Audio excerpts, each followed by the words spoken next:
research specialist stationed on Mars, working for the UAC.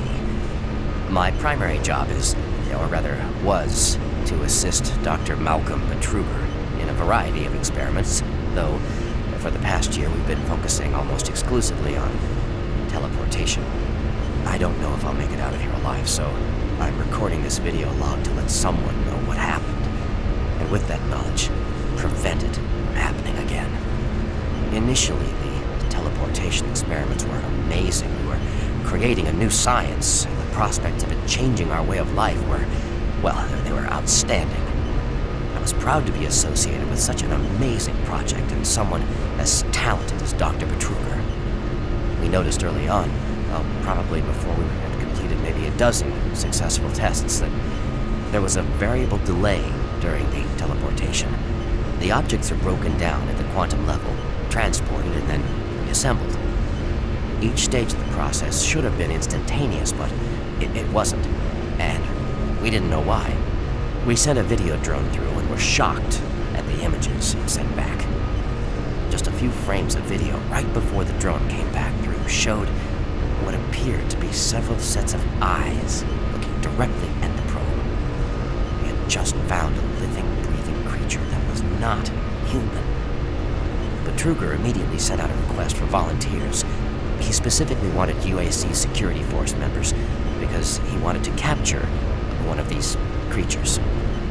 I've made a lot of mistakes, but I am most ashamed of my involvement during the next phase. To get medical clearance to send human subjects through the device, I doctored up several of our reports to indicate that we had performed living tissue experiments. I did not regret it at the time. A few days later, when our third test subject came back, he was chewing off his own fingers. It seemed he was clinically insane. We started sending teams in, about once every 2 days. The teams were reporting nightmarish experiences, and sightings of things that ultimately made us conclude that the other dimension was not just another dimension. It was hell.